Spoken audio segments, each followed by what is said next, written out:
Jean Piaget is a name that all of you have heard of, and all of you have studied to some extent, but the real question is, why does he really matter? Let's get a little more in depth.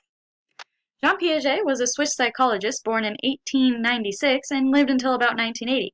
Not only did he have 3 kids, but he wrote more than 50 books, 500 papers, and held honorary doctorates at 31 different colleges. He was an extremely smart guy and did a lot to contribute to our understanding of child psychology today. But how did he get there? Well, he was the first one to study how kids grow their understanding, and this started because he studied his own kids. He used them for his guinea pigs. How lovely. So because of that, he became one of the biggest figures in developmental psychology in the 20th century. Some even argue he was the biggest and helped shape what it is today. This all started not only with his own kids, but after he graduated college and started administering reading tests to children, as he became very fascinated with their errors and what kinds of issues they had. So from there, he started really studying how they develop, how they learn, and he eventually became professor of child psychology at the University of Geneva, and the rest is history. But what part of him matters to us as educators? Well, the big thing is the stages of cognitive development. The first stage is the sensory-motor stage. This stage takes place from birth until the age of 2. In this stage, children understand the world through their senses. The senses include sight, taste, smell, touch, and hearing. At this age, children are extremely egocentric because they do not understand that their surroundings are not part of them. The first step in overcoming egocentrism is becoming aware of object permanence. Infants begin to understand that an object continues to exist even when hidden from view. During this stage, children begin crawling and walking. They also begin developing a limited vocabulary. The second stage is the pre-operational stage. This stage takes place between ages 2 and 7. During this stage, kids generally focus on a single aspect of a situation. This is known as centration. Children don't think logically at this stage, partly because of centration, and partly because their brains are not developed enough for true logic.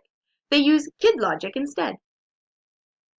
During this stage, children struggle to understand others' perspectives, leading to noticeable egocentrism. Pretend play also develops during this stage.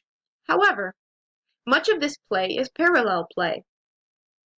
Parallel play is when children play alongside each other rather than with each other. This is partly due to the egocentric nature of children at this age. The third stage is the concrete operational stage. The most notable skills developed in this stage are those that fall under the category of concrete skills. This stage happens between ages 7 and 12. In this stage, a child's inductive reasoning skills begin to increase. Inductive reasoning is the ability to take specific information and apply it to a generalized statement.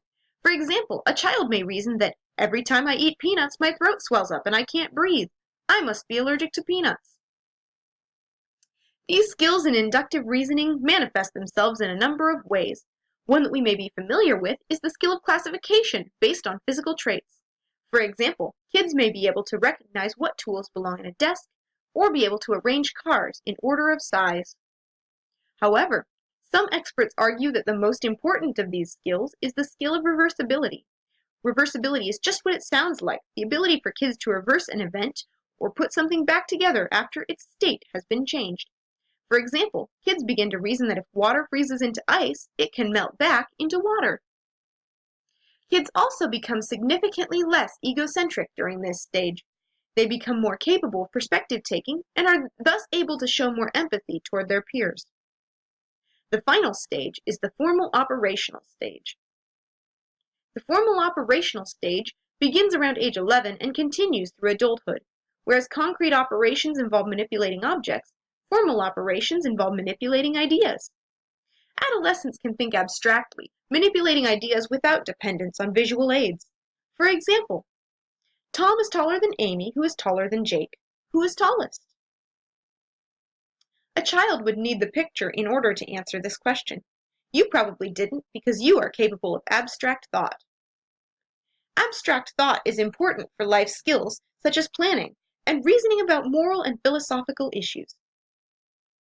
Adolescents are capable of propositional thought, which involves evaluating abstract logical statements. They also use hypothetico-deductive reasoning to process and problem solve. This means they think using the scientific method rather than trial and error. They form hypotheses or predictions and develop ways to test them. In short, during the sensory motor stage, children learn to distinguish themselves from the world around them using their five senses. During the pre-operational stage, egocentrism leads to parallel play as opposed to cooperative play. During the concrete operational stage, logic begins to take shape and is shown clearly in the ways they see and interact with the world around them. And finally, in the formal operational stage, children obtain the higher level reasoning skills that they'll need as adults. Although Piaget's ideas are relatively outdated, they've served as a crucial foundation for today's researchers and have done more to help us understand development than anyone else or their ideas before him.